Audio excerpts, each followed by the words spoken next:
Bersama kawan mudik ke hilir, kerana kasih menempuh dugaan. Bumi bertuah, air mengalir, nikmat kehidupan dan kesejahteraan. Nama saya Felicia May, anak cebun dari Kolej Vocasional Bintulu. Segala aspirasi buat pengurusi majlis, kombinasi intelektual dan kehakiman bergizi, div-div terhormat seterusnya, saudara dan saudari, salam sejahtera dan salam Malaysia Madani saya titipkan buat anda semua. Marilah kita menghayati dan telusuri pengucapan alam saya yang bertajuk Air untuk Semua. Air menjadi keperluan asas untuk hidup kepada haiwan atau tumbuhan serta digunakan untuk pelbagai tujuan lain. Persoalannya, mengapakah air penting untuk kita semua? Hadirin yang saya hormati sekalian, air adalah elemen penting yang menyokong kehidupan di bumi. Tanpa air, tidak ada tumbuhan, haiwan atau manusia yang boleh bertahan. Namun, di beberapa kawasan, masalah akses kepada air bersih masih menjadi isu yang serius. Di China, misalnya, pencemaran air menjadi ketara akibat perindustrian yang pesat sehingga menyebabkan banyak saluran air tercemar. Oleh itu, adalah penting untuk kita memahami kepentingan air dan usaha yang perlu dilakukan bagi memastikan semua mempunyai akses kepada sumber alam yang berharga ini. Pada pandangan saya, air memainkan pelbagai peranan dalam kehidupan seharian. Selain digunakan untuk minum, air juga diperlukan dalam aktiviti memasak, mencuci dan pertanian. Misalnya dalam bidang pertanian, air digunakan untuk menyiram tanaman bagi memastikan hasil tanaman berkualiti. Tanpa air yang cukup, pengeluaran makanan akan terjejas dan hal ini boleh menyebabkan kekurangan makanan. Tegasnya, air sangat signifikan kepada masyarakat. Seterusnya, air digunakan untuk menghasilkan tenaga hidroelektrik.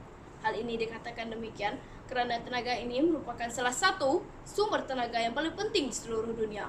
Sebagai contoh, tenaga ini dihasilkan dengan memanfaatkan kekuatan aliran air untuk menghasilkan elektrik. Proses ini melibatkan penggunaan air dari sungai, empangan, kawasan berair yang lain untuk menjadi menjana tenaga yang boleh digunakan dalam pelbagai rutin harian. Sudah terang lagi bersuruh bahawa penggunaan air sememangnya penting dalam penghasilan tenaga hidroelektrik yang mampu dimanfaatkan tanpa merosakkan alam sekitar. Sidang hadirin sekalian, kesedaran mengenai pentingnya air dan usaha untuk memastikan kesetiadaannya adalah tanggungjawab bersama. Dengan itu, pihak kerajaan, pertubuhan bukan kerajaan dan masyarakat perlu bekerjasama dalam memastikan semua berupaya mendapat bekalan air bersih. Contohnya, Pusat Pelestarian Alam Sekitar dan Sekuriti Air dengan kerjasama beberapa institusi lain telah menganjurkan program kesedaran perubahan iklim di sebuah sekolah menengah di Johor pada tahun ini. Program ini bertujuan untuk meningkatkan kesedaran pelajar sekolah menengah tentang isu perubahan iklim dan kepentingan menjaga alam sekitar, misalnya melalui pembentangan modul pemantauan kualiti air. Saya percaya pelajar terlibat turut didedahkan tentang kesan buruk akibat tidak menjaga kualiti air. Intihannya, pendedahan tentang alam sekitar dalam kalangan pelajar amat digalakkan kerana melentur buluh biarlah dari rebungnya. Konklusinya, air merupakan sumber yang penting untuk kelestarian dan kelangsungan kehidupan. Lebih-lebih lagi, air diperoleh secara semula jadi daripada pelbagai sumber dan sungai merupakan sumber air utama di Malaysia.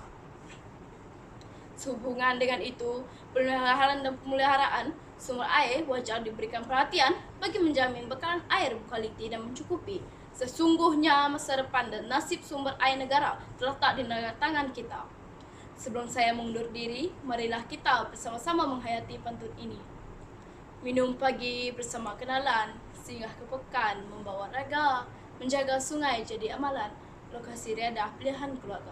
Ayolah rakyat Malaysia, hargai air dan sayangi sungai kita. Sekian, terima kasih.